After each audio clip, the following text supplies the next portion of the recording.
for attending, and thank you for my Sunday morning program for allowing me to give this presentation. Today, I'm going to be going over my journey to the Baha'i faith, what led me to this journey. Now, I'm going to tell everyone up front, some of this happened while I was deployed in Afghanistan and Kuwait, so I will say there will be a PG-13 portion as we get up there. Before we get up there, I will ensure that everyone knows what's coming, and I'll let you guys know when it's done. So just to give everyone a heads up, that part will be coming. But let's get into the presentation. I was raised an evangelical Christian. When I was growing up, we always went to church 3 times a week, Sunday morning, Sunday evening, and Wednesday night. And I was always raised in the Pentecostal denomination. It was a very, very strict denomination of Christianity. I first heard about the Baha'i faith back in 2010. I knew a lady online. She lived in Canada, but her family's from Iran. And I knew her boyfriend. He lived in Los Angeles, or for all you Iranians out there, Tehrangeles. They were the ones who originally introduced me to the Baha'i faith. But I always had a passion for learning about other religions and other cultures. So when I first heard about the Baha'i faith, I really didn't think anything of it.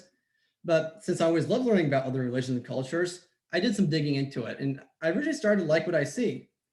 Now, the first time I went to Baha'i Center, I was back in Indianapolis. And this is right before I deployed to Afghanistan, July 2013. I only went once because a couple weeks later I deployed, and I was only able to go there once. But I liked what I saw, and while I was deploying to Afghanistan, I had a lot of reading material mailed in.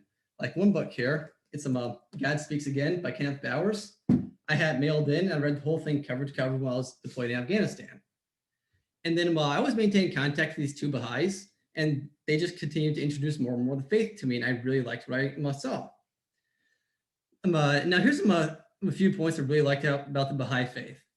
First one, not everyone is burning in hell for eternity. Because when I was always growing up, I was always taught, if you're not our very specific denomination of Christianity, you will not make it to heaven. So all non-Christians, no, they're definitely not making it. Baptists, no, you're not making it. Methodists, no. Catholics, definitely not. Then also, while I also went further, so I was always taught like half the people in our very church were not making it. So when I started reading the Baha'i faith, not everyone is going to hell is something I actually really liked, because I always had a passion for studying other religions and cultures. At a certain point, I was always like, you know what? I don't think everyone is going to hell for eternity. So that was a really, really big sticking point for me. Another one is I had the freedom to leave the faith at 15 years old. Because I remember I was out in Afghanistan, I was thinking, I'm a 26-year-old captain in the Army, leading 110 soldiers and civilians in the combat zone. I'm not allowed to believe what I won't believe. I have to be a Christian. So the Baha'i faith says, no, at 15 years old, that is the age of maturity and you can declare. That is another aspect I really liked, because I always liked, hey, you should only be Baha'i if you want to be. You shouldn't be forced to be. So that's another sticking point. The third sticking point I really liked was the harmony of science and religion. Now, the thing about the harmony of science and religion is like, let's take Noah's Ark, for example.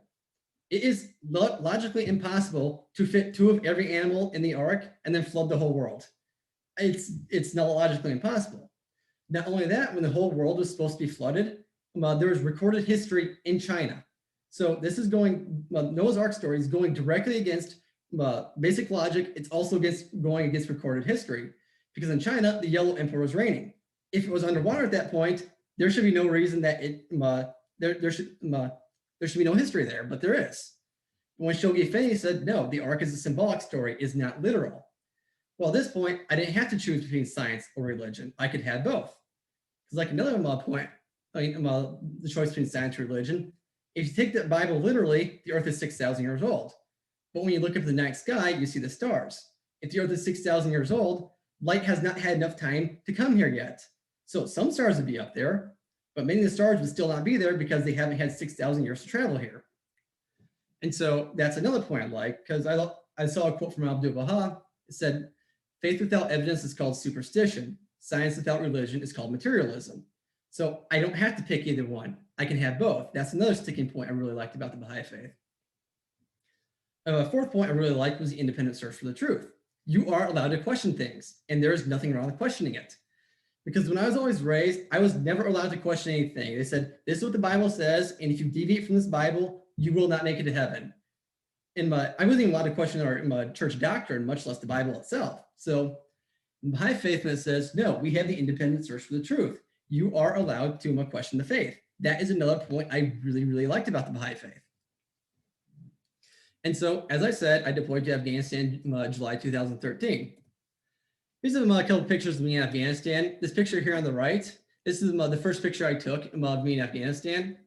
That's a picture of me. I took it at Bagram Air Base. In case you don't know where that's at, that's a little north of the capital, Kabul, because I originally was deployed there. This picture here on the left, this is a picture of me with one of the Afghanis at the Afghani Bazaar. Now, for those of you who may not know, in Afghanistan, when you go there, there are no price tags listed. Everything is barter price. And so the key to getting a good deal is you have to go with the Afghanis and build rapport with them, and then they give you good deals. Well, for those of you who know me, I was at my advantage there because I know Farsi. I mean, they speak Dari in Afghanistan, but the languages are 95% similar. So I was able to go up to the Afghanis and start talking to them in their native language. So that was just instant rapport right there. They really liked that. So I started getting a lot of really, really good deals at the bazaar. Well, what eventually happened is all my friends figured out that they were buying the same items for double the price. And so what my friends started doing is they started bringing me to the Afghani bazaar as their translator. That way they could start getting the good deals. And so then the Afghans started getting the better deals. But what was happening was they're making a lot of money off my friends, and they liked me because I knew Farsi. So the Afghans are, let's just say I walked out with a lot of free stuff from those bazaars. So that was really good times. And so I was on a 12-month deployment to Afghanistan, and they said, who wants to extend for another 12 months? I'm like, hey, I have nothing going on right now. I'll do 2 back-to-back years in Afghanistan. And so what was supposed to happen, I was supposed to have my 24 consecutive months back-to-back. But what happened was the war with the Islamic State of Iraq and Syria broke out. And so what happened is they redeployed me from Afghanistan to Kuwait, and I was supposed to be supporting the war against ISIS from Kuwait. And so I'm going to play a quick video here. The video is going to be 2.5 minutes long, and I said there's going to be a kind of PG-13 portion. After this video is when I'm going to get into it, because I was thinking about just not playing, not showing everyone what happened, but I decided that, you know what, people need to see what was happening for a couple of reasons. We've kind of come to the point in our society now where it's like you're not allowed to tell the truth because someone might say, oh, that's offensive, or, oh, that makes you feel uncomfortable. If people don't know the truth, then history is going to begin to repeat itself.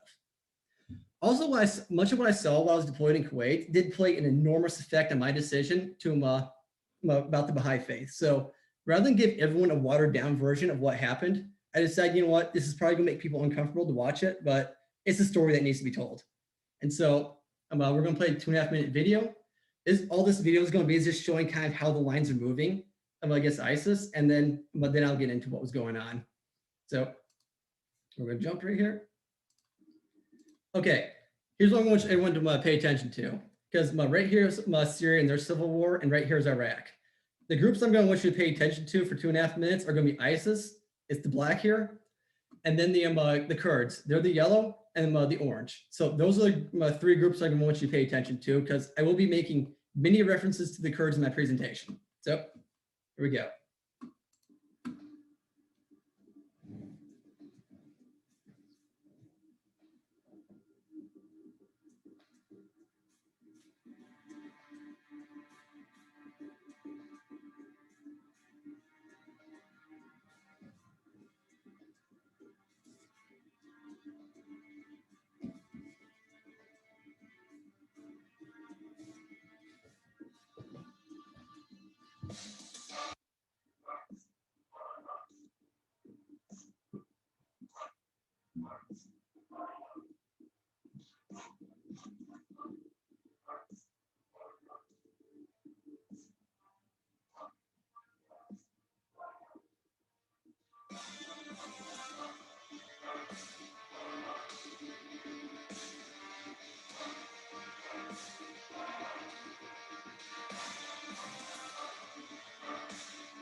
Okay. You can, well, my screen was my, wait. Okay, I arrived in Iraq, no, sorry, I arrived in Kuwait a little before December 2014. Right a little before Christmas. This is how much land ISIS controlled. They controlled more land in the Great Britain. And during this time, the ISIS was heavily fighting the Kurds in the north. So I will be making many references to them, but I want to see exactly how much land they controlled. And I said they're going to get to like more of the graphic portion. It's going to take you about 10 minutes to go through that. So if for those of you who have kids, just know that this is coming up. And as I said, I need to tell everyone exactly what happened because the truth needs to be told. So here's what happened. So, okay, this first video here, this was a Jordanian pilot. He was captured by ISIS. He was flying over their territory and his plane went down. They captured him. What happened here in this case was Jordan, they wanted their pilot back and they had ISIS prisoners. So they're negotiating a prisoner exchange between ISIS and Jordan. And ISIS, they sent their diplomats over to the country of Jordan for the prisoner exchange. But what ended up happening is ISIS never intended to do the prisoner exchange. They were lying the whole time. So ISIS did is they released a video of the pilot in this cage here, and you can see flames coming in. So what ISIS decided to do is rather than do the prisoner exchange, they decided to burn the pilot alive. And rather than just burn him, what they did is they had a whole production that went with it. They had music, they had a script going across the screen, and they posted it online. So if you look online, you can find the video, which I'm not going to play the full video. This is one example of what they were doing. Here's another example of what they were doing. Because women under ISIS, this is what they were required to wear. They were required to wear the full niqab. Sometimes they could show their eyes, sometimes they couldn't, and they weren't even allowed to show their hands. That was the dress code. And this is from the book In the Skin of a Jihadist on page 96. It says, in Raqqa, that was the capital of the Islamic State of Iraq and Syria right there. Because I showed you in the video how much the lines are moving back and forth. Raqqa was their capital because they actually had a government in place and you're really fighting against the country. I mean, it's a terrorist country, but they're still a country. It says, in Raqqa, ISIS finds husbands accompanying improperly veiled wives between $85 to $225. If he doesn't pay for the infraction immediately, his wife will be killed. In contrast, the fine for men not wearing a beard or jebela is about $35. So if you're a woman under ISIS control, make sure you always carry $225 on you. Because if an ISIS terrorist could stop you anytime he would and say, you're improperly veiled. If you don't pay immediately, he can just kill you right then and there on the spot. And this is just one example of ISIS law that I'm showing. There are many other examples too. And then this one, I said this one's a little bit more graphic, but I decided that people need to know what happened because right here, this stadium right here, this is in Raqqa, Syria. This is the capital of ISIS. Before the Syrian civil war started, it was a soccer stadium. But what ISIS decided to do is decided to change it from soccer stadium into their execution stadium. So what ISIS would do whenever they carried out the executions, they would fill the stands full of people, and that would just be their public entertainment. So if you're a supporter of ISIS, this was your entertainment. If you're not a supporter of ISIS, the idea was to strike fear into you. That way you would not get out of line. And this picture right here on the left, this is this woman. She was brought right to the center of the stadium, and she's going to be executed. Because what she did was she was going to attempt to flee ISIS, but she didn't get away. But it wasn't just enough for them to kill her. What they did is they brought her right in front of they brought her to the center stadium, right in front of her children, and execute her right in front of her kids. And then that's just one example of the types of executions they would do. And then there are other ones, like one of the ones that was ISIS was famous for, they loved to crucify people. That was another one. And then there's this other one, this always stuck in my mind. I just never forgot this one. Because this woman, she went to her son. Her son was about 20 years old. They went to her son. She's like, hey, we need to leave ISIS. But her son was a really big ISIS supporter, and he didn't want to leave. So what he did is he turned his mother over. Well, you can't leave the organization. That requires a death penalty. So what they did is they brought her to the center stadium to be executed. But just like this woman here in the picture, it wasn't enough just to execute her. They actually gave her son a sword, and her son execute his own mother. And that's just this is what ISIS was doing during this time. And then right here, these pictures, these people are called the Yazidis. They're a religious minority in northern Iraq. They're located around Mount Sinjar. As you can show from the video, ISIS overran the territory. But when they overran the territory, of course, you cannot be a religious minority in Iraq. Oh, sorry, not Iraq, but in Islamic State of Iraq and Syria. So ISIS started doing is they started chasing them down, just massacring them all. And like right here, this picture on the right, These were Yazidis, they fled into Mount Sinjar to escape ISIS, but then ISIS started going up to the mountains, chasing them down. Right here on the left, these are Yazidis, they fled into the desert to escape ISIS. But even if they did escape ISIS, they didn't have food, they didn't have water, they didn't have shelter, so many of them didn't make it even though they got away from ISIS. And whenever ISIS caught them, like the men, they would just kill immediately. But the women and children, they would capture and bring back to their territories.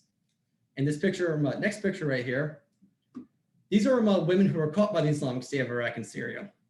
Because you can see the chains on them.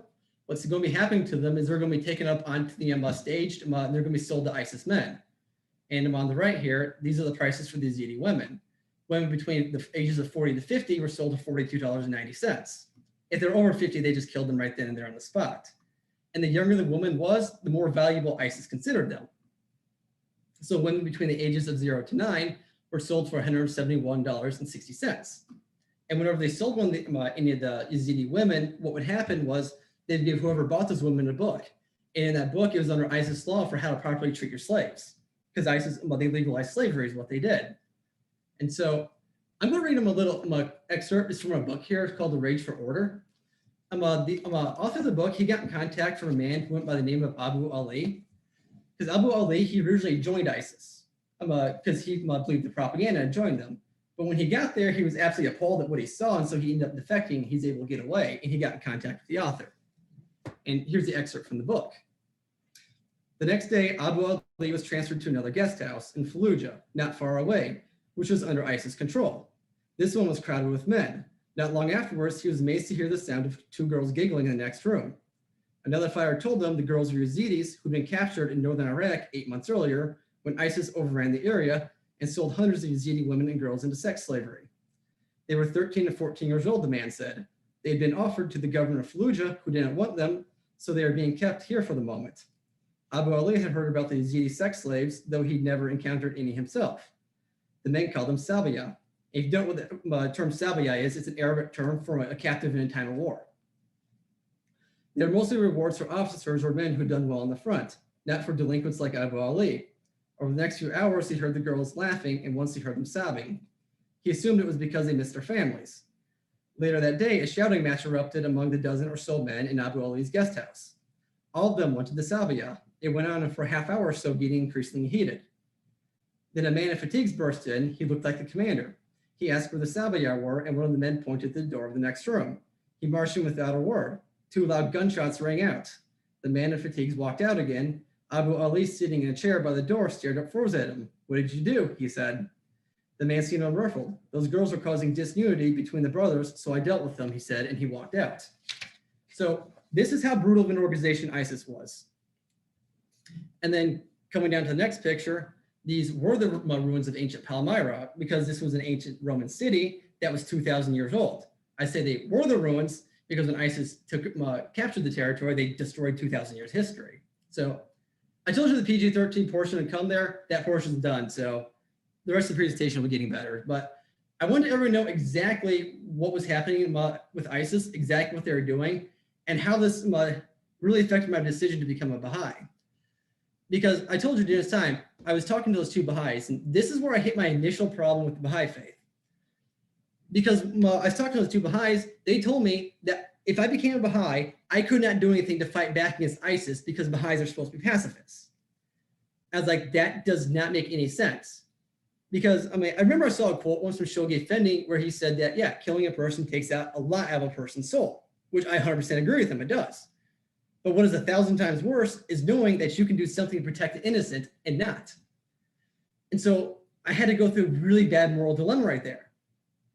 Because I was deployed in Kuwait and with the military. How can I stand out the side and watch this take place when I knew I could do something to put a stop to this? And then I asked those 2 Baha'is, I was like, well, what about the Kurds? Because the Kurds, they're in heavy combat right now with ISIS. Are they supposed to not do anything? And they told me that, no, the Kurds can't do anything either because we're supposed to be pacifists. So we cannot do anything to fight back against ISIS.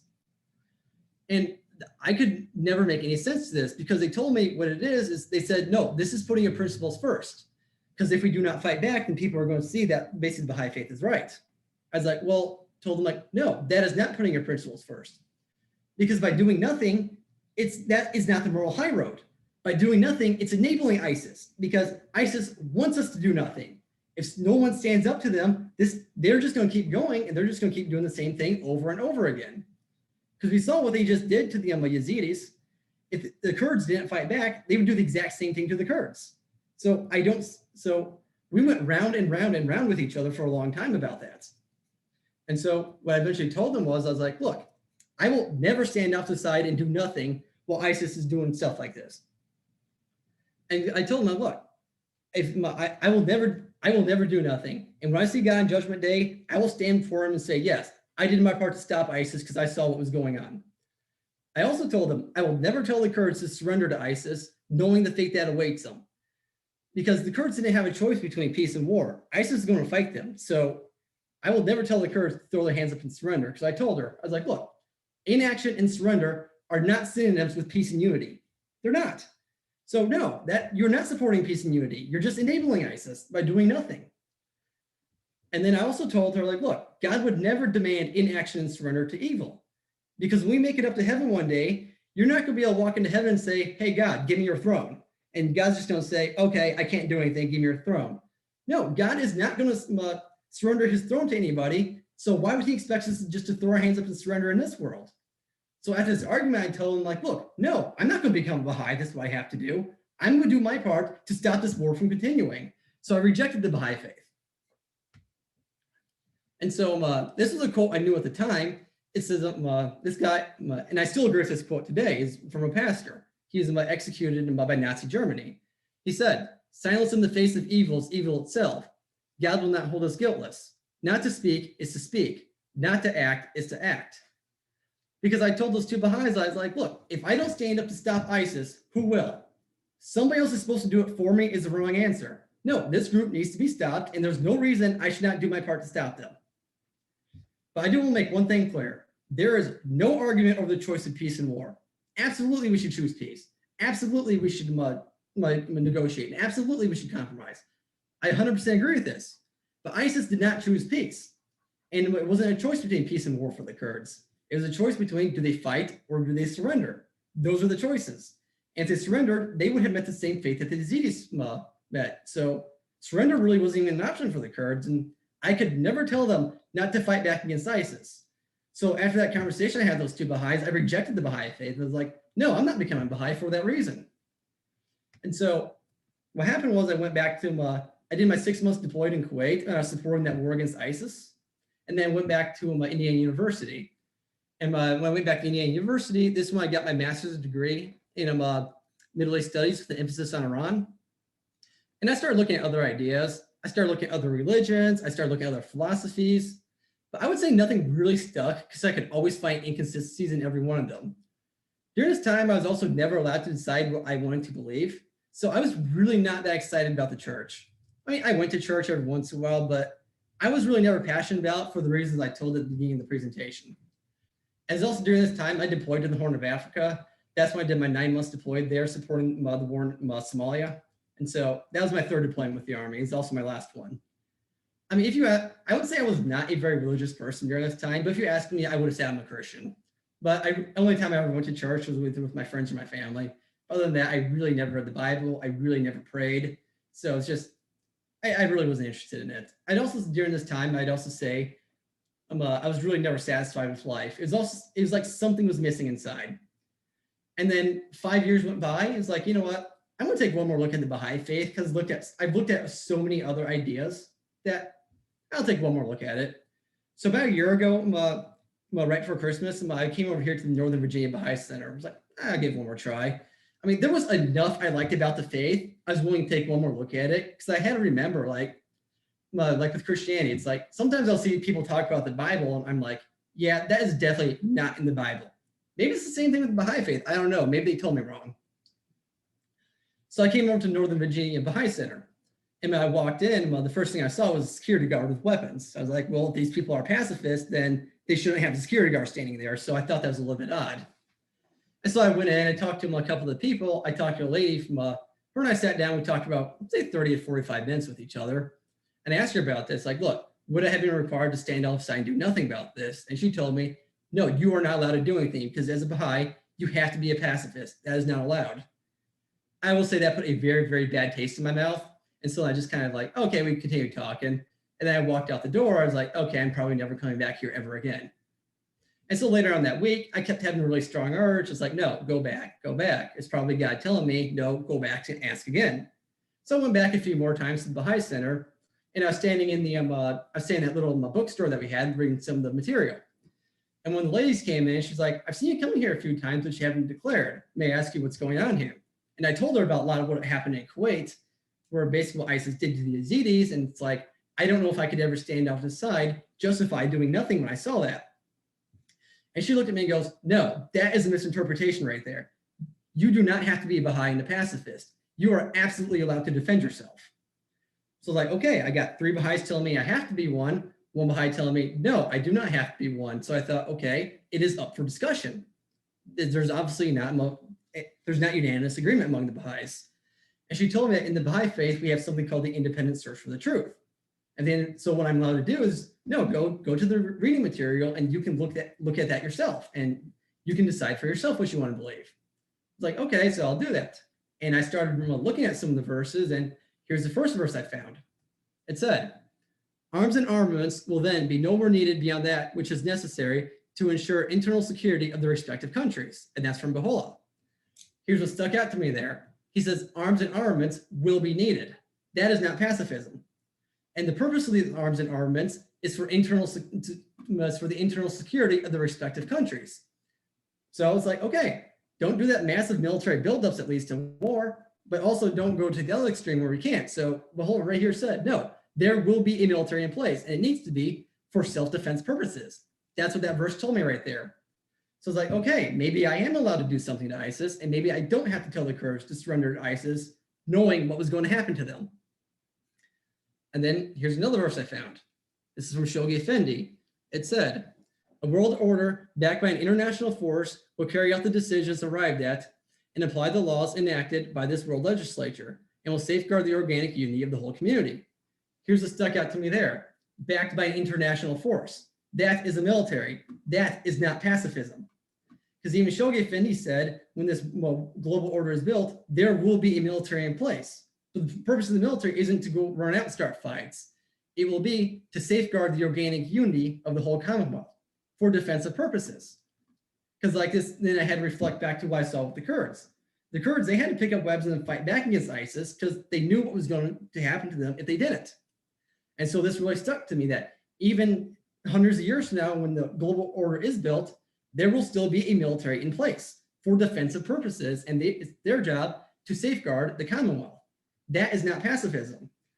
And so I continued to do deeper research into the scripture. I was like, okay, I'm like, can I find any time in the Baha'i faith where, yes, self-defense was used and it was authorized? And the answer is, yes, I did find it. Which is, oh, sorry, there was one more quote before I get to there. It's another quote that stuck out to me. Every age hath its own problem, and every soul its particular aspiration. The remedy the world needeth in its present day afflictions can never be the same as that which a subsequent age may require. Be anxiously concerned with the needs of the age you live in, and center your deliberations on its exigencies and requirements. Here's what stuck out to me in this one. It's present day afflictions. 800 years from now, ISIS won't exist, so we don't have to deal with that. And yes, there will be peace, but that day is not today. So we can't say, well, 800 years from now, this is how it's going to be, so that's how we have to act today. No, we need to focus on the present day afflictions. That's what really spoke to me right there. And so I was like, okay, if I'm allowed to do that, and both Shoghi Effendi and Baha'u'llah said that, yes, there will be a military. Okay, I am allowed to do something to ISIS, and I don't have to tell the Kurds to surrender. But then I was like, okay, is there any time I can look in the Baha'i faith where self-defense is used and was authorized? And the answer is yes, which brings me to the Battle of Fort Tabarsi. This was a battle that was fought between the Babis and the Qajar dynasty in Persia. Now, before you say, well, this is a different era, Shoghi Effendi endorsed what the Babis did at Fort Tabarsi.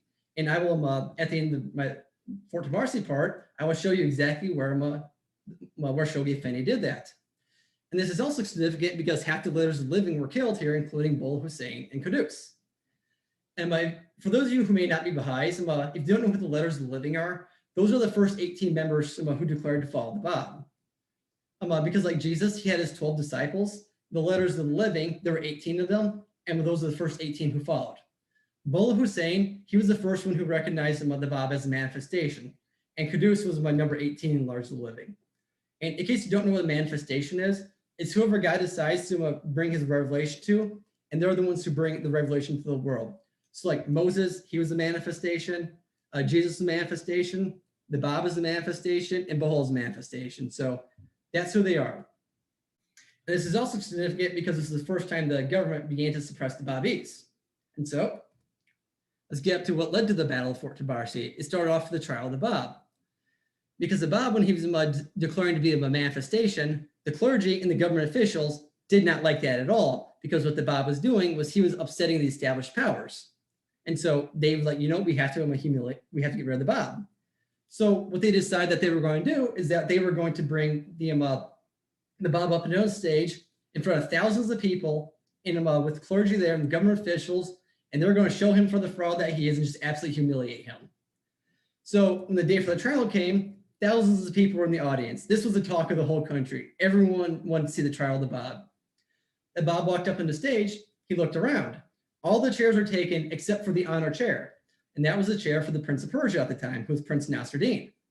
And so he gets up there, he looks around, like, okay, the prince's chair is open. So what the Bab decided to do is he was going to walk up there and he's just going to sit right in the chair. And he sat down in the chair for the Prince of Persia. Everyone was absolutely shocked at what they saw. They're like, you just disrespected the prince. Who do you think you are? And the Bab replied, I am the promised one. I am the one whose name for 1,000 years invoked, and whose mention you have risen, whose advent you have longed to witness, and the how of whose revelation you have prayed God to hasten. Verily I say, it is incumbent upon the peoples of both East and West to obey my words and to pledge allegiance to my person. Because this is where he declared to be the established one. And notice what he said, that both the peoples of East and the West must obey him. Because in Christianity, it says that Elijah must proclaim the return of Christ. This is when he declared to be the people, declared the West, that's where he declared Christianity.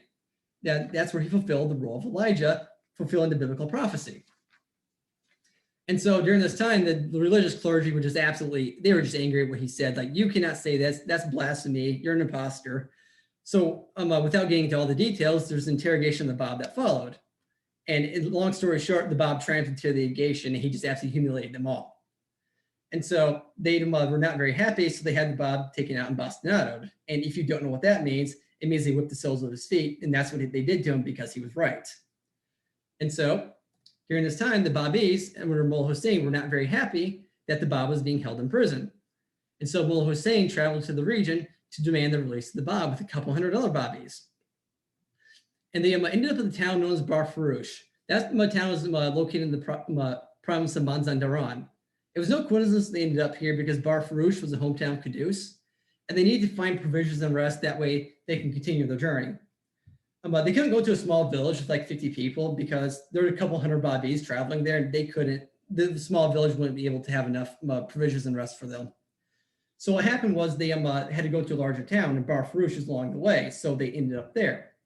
However, when they ended up at the town of Bar Farouche, they were not welcome there because what one of the local officials did is he went running in to the mosque and he started inciting all the people in the town against the Babis.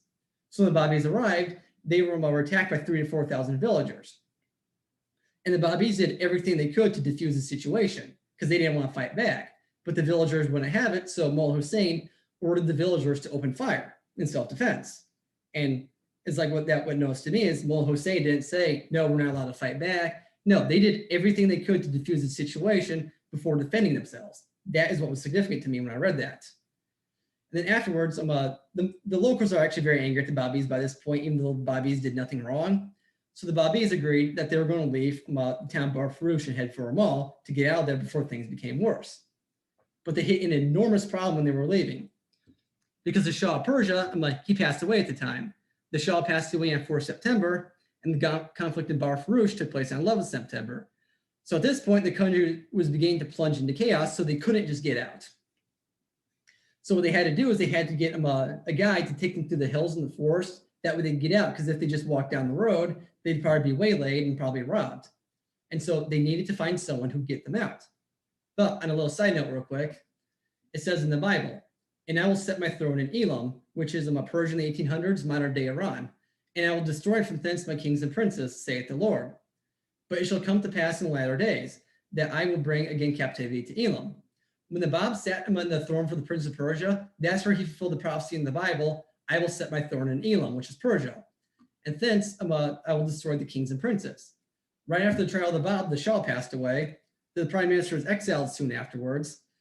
And the governor of the province where the Bab was put on trial, he died the day the Bab said he would, which fulfilled that prophecy. From thence I will destroy their kings and princes. So right there was a fulfillment of biblical prophecy in the latter days. But back to the battle fort Tabarsi. So a man named Khusra, he offered to help the Babis leave because they needed help, someone to guide them through the hills and the forest. That way they could avoid further conflict. However, what ended up happening is that Khusra did not intend to help them. He intended to double cross them. So what Khusra did is the locals were slowly just attacking the Babis, just kind of whittling them down. Well, Mullah Hussein eventually figured out what was going on and he ordered Khusra to be killed. So now the locals are even more angry by this point because they want to avenge the death of Khusra, even though Khusra intended to double cross them, and they're mad at the Babis for defending themselves. So what the Babis had to do is they had to find shelter for the night because you can't just camp in the middle of a forest or hills when there's a lot of conflict going on. So what they did is they made their way to the shrine of Sheikh Tabarsi. And when they got to the shrine of Sheikh Tabarsi, they began building up their defenses because they knew they were trapped and they couldn't get out. And while they're building up the defenses, the locals were attacking them periodically during the fort. But right now, it's just really locals who are individually attacking them. There was no major conflict going on by this point.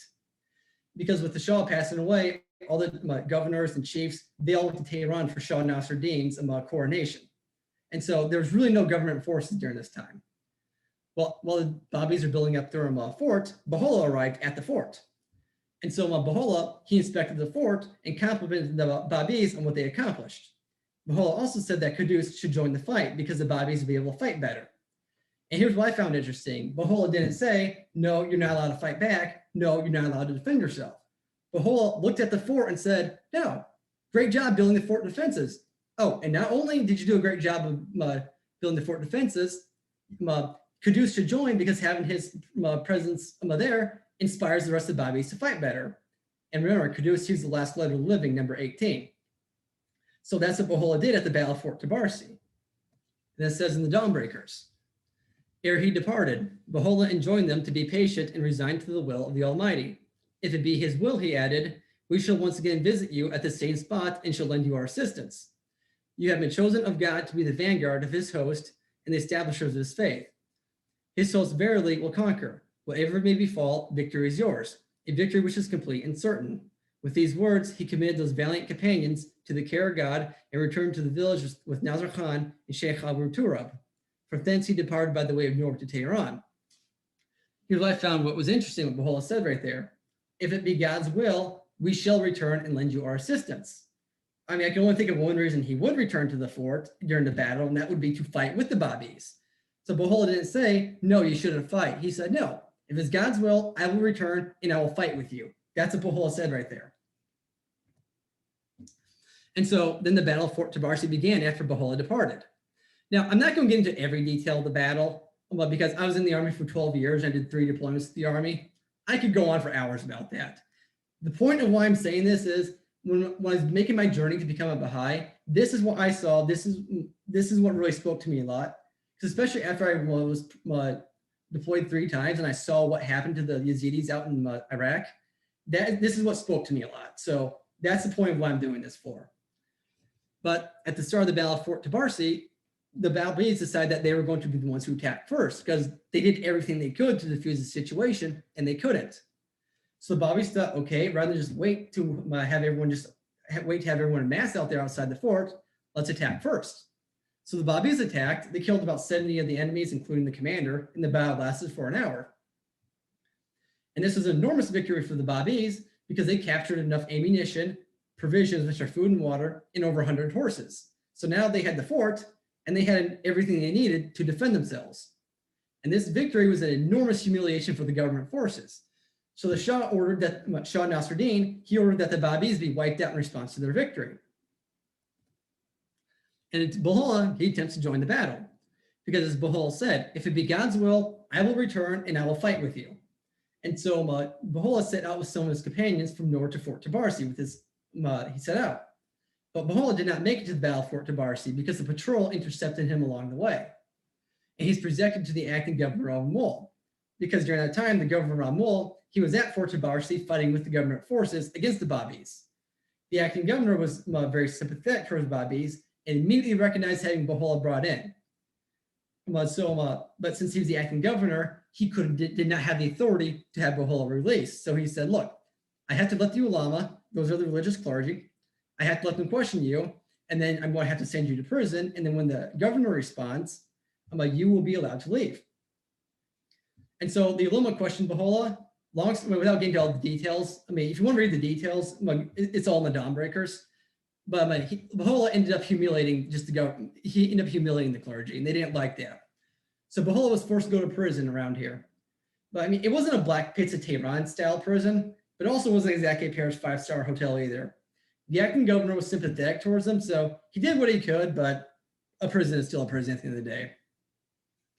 And while Baha'u'llah was waiting there, the governor returned from Fort Tabarsi, and he changed his minds about the Babis after seeing their valiant defense. Because the governor was very anti-Babi beforehand, but when he returned, he's like, you know what, I'm not so against the Babis anymore because they were doing such a valiant defense. And so when he went up to Fort Tabarsi, so he went there, the governor, he released Baha'u'llah, and he sent Baha'u'llah on his way. So Baha'u'llah was unable to join the battle. That's why he wasn't there. And so the siege continued. In January, the Babis attacked again before more government reinforcements arrived. This was another victory for the Babis because Qudus was injured, and Mullah Hussein decided to stand between Qudus and his attacker and sacrifice himself to save Qudus. So remember, Mullah Hussein was the first one who recognized the Bab, and Qudus was the last one, the last letter of the living, number 18. And so that's when Mullah Hussein was killed. In February, the Babis attacked again. This time, 400 troops were killed in the attack. This was fought out to a stalemate. Then in March, the Prince Governor arrived with 12,000 soldiers and artillery, and they said, we are going to defeat the Babis. This is turning into humiliation for the government. Things were becoming worse for the Babis because they ran out of supplies, because they ran out of food. Then they had to eat their horses, and then after they ate their horses, they were to the point they're eating saddle leather, trying to find some sort of nourishment. And but still, the Babis would still not surrender to the government forces. So they had an idea. So what the Prince Governor did is he said, if you surrender, you will be spared. And he even made sure that he signed copies of the Quran, because by this time, less than half the Babis remained at the battle, because the rest of them were killed in fighting. So since he signed copies of the Quran saying, yes, I swear on the Quran that you will be spared, the Babis surrendered and they walked out. But they ended up being lied to in the. And then I said, Shoghi Effendi endorsed what the Babis did there. Right here's where he said it. It says, it is caused by the unconcealed determination of the Dawnbreakers of a new age to proclaim fearlessly and befittingly its advent, and by no less unyielding resolve, to persuasion prove a failure to resist and defend themselves against the onslaught of malicious and unreasoning assailant. It is demonstrated beyond the shadow of a doubt with the indomitable band of 300 untrained, unequipped, yet God-intoxicated students, mostly sedentary recluses of the college and cloister, could achieve when pitted in self-defense against a trained army, well-equipped, supported by the masses of people, blessed by the clergy, headed by a prince of royal blood, and backed by the resources of the state, acting with the enthusiastic of its approval of its sovereign, and animated by the unfailing counsel of resolute and all-powerful minister. Here's what spoke to me a lot during that time. Should persuasion prove a failure to resist and defend themselves against the onslaught of malicious, unreasoning assailant? That spoke to me a lot because when I remember back to my time in Kuwait, we couldn't negotiate with ISIS. There was nothing that we could do. We had to defend ourselves against ISIS. And so when Shoghi Effendi lays out right here, says, should persuasion prove a failure to resist and defend themselves against the onslaught of malicious and unreasonable assailant? That fell into the category of what Shoghi Effendi said right there. That yes, you can defend yourself if that's what you're coming up against. And then here's another one that, another quote that spoke to me. This is from Abdu'l Baha, submission to righteous leaders. It is incumbent upon you to be submissive to all monarchs that are just and show your fidelity to every righteous king. Serve ye the sovereigns of the world with utmost truthfulness and loyalty. Show obedience unto them and be their well-wishers. Without their leave and permission, do not meddle with political affairs. For disloyalty to the just sovereign is disloyalty to God himself. Here's what spoke to me a lot during that time. Be submissive to all monarchs that are just, and show your fidelity to every righteous king. Because ISIS was a country.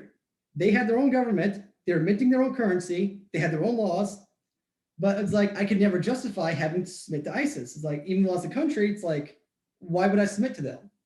So when I saw this quote from Abdu'l Baha here, that's what spoke to me a lot. Submit to the righteous leaders. That was another one that spoke to me a lot. Here's another one. Because it says in the Bible, surrounding the throne were 24 other thrones, and seated on them were 24 elders.